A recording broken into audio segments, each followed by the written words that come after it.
Tam O Shanter by Robert Burns. Translation and reading by Mark Campbell Perkins. Music by Willem Perkins. Instruments and production.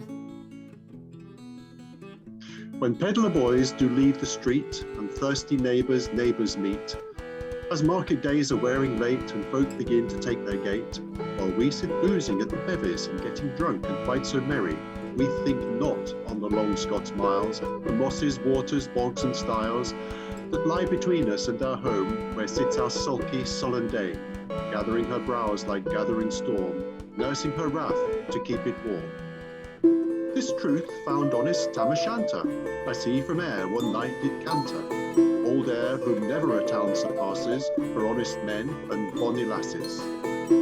O Tam, had you but been so wise as taken your own wife Kate's advice, she told you well you were a rascal, a blithering, blustering, drunken blatherer, that from November till October, a market day you were not sober. That every corn day with the miller, you sat as long as you had silver, that every time a nag was shoed on, the smith and you got roaring drunk on. But at the Lord's house, even on Sunday, you drank with Kirk and Jean till Monday.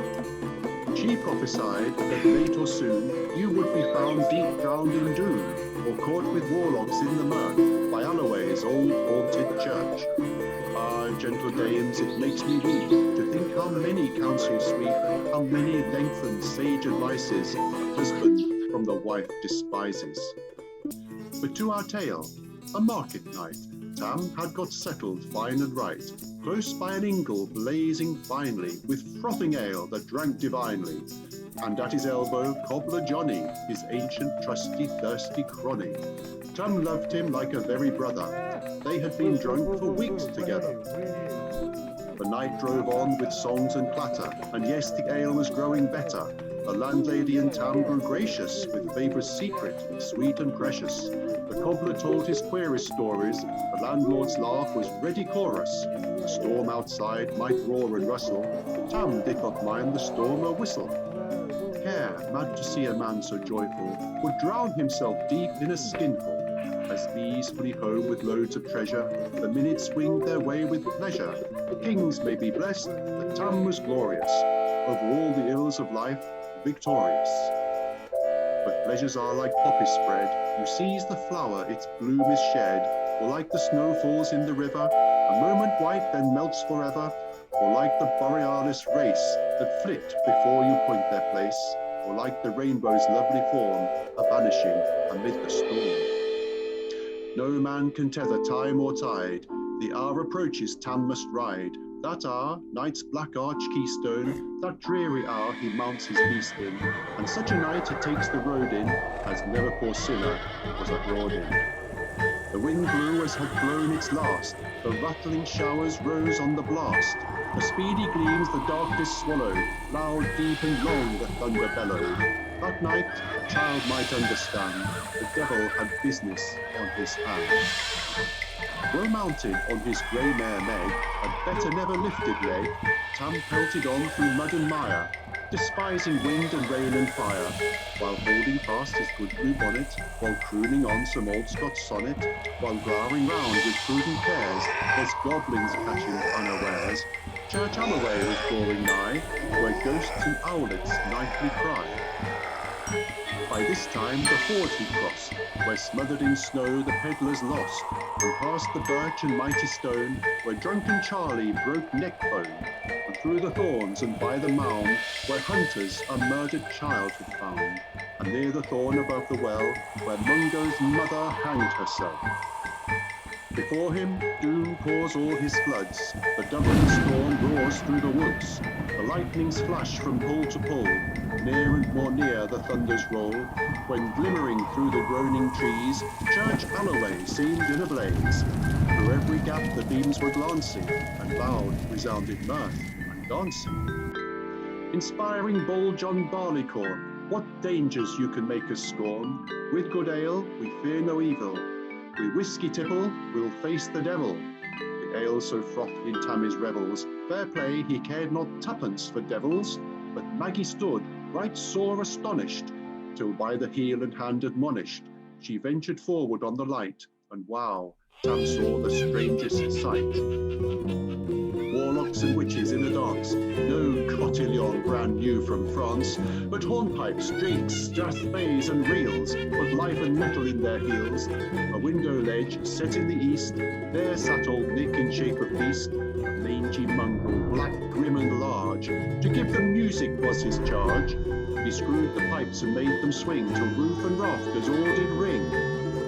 Coffins were ground like open presses that showed the dead in their last dresses, and by some devilish magic sleight, each in its cold hand held a light, by which heroic Tam was able to note upon the holy table the murderer's bones in gibbet irons, 2 span-length babes unchristened, a thief just cut down from a rope, with his last gasp his gob did gape.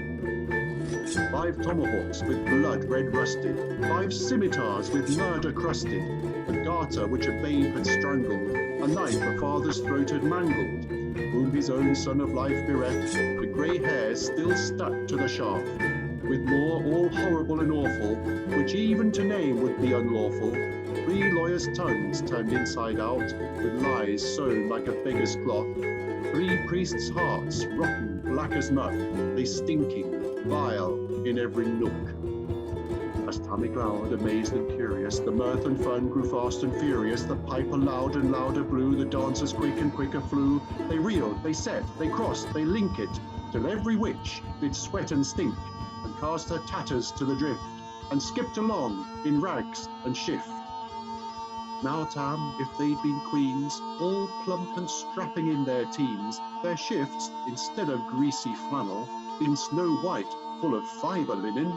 These breeches mine, my only pair, that once were plush of good blue hair, I would have given them off my bum, for just a glimpse of lasses and fun. But withered beldames, old and droll, wizened hags to wean a foal, leaping and flinging around a switch, I wonder wouldn't make you retch. But Tam knew what was what quite fully. There was a charming wench so jolly, that night enlisted in the corps, long afternoon on Carrick shore, for many a beast to death she shot, and wrecked many a bonny boat, and shook both plenty corn and barley, and kept the countryside in fear. Her cutty sark of paisley yarn, but while a lassie she had worn, in length and breadth though sorely scanty, it was her best and she was handy. Ah, little knew your reverend granny, that shift she bought for little Nanny, with 2 Scots pounds, all her riches, would e'er have graced a dance of witches. But here my muse her wing must cower, such flights are far beyond her power, to sing how Nanny leapt and flung, a supple jade she was and strong, and how Tam stood like one bewitched, and thought his very eyes enriched. Even Satan glowered and twitched, no shame, and hotched and blew with might and main, till first a caper, then another, Tam lost his reason altogether, and roars out, "Well done, cutty sark!"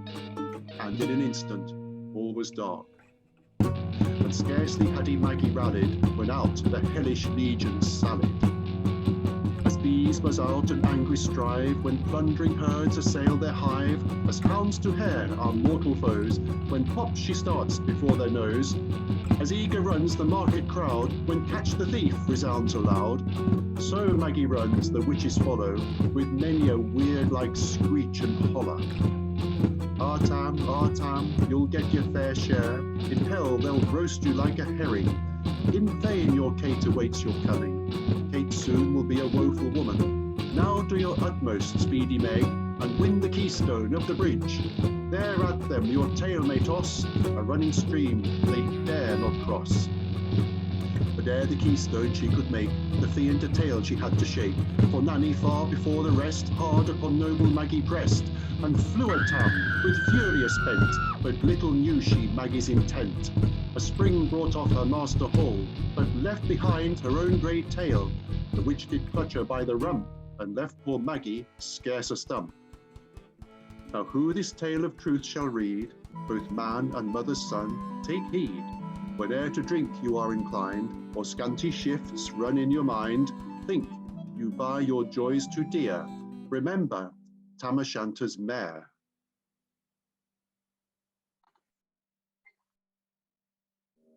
Tam O Shanter, translation and reading by Mark Campbell Perkins.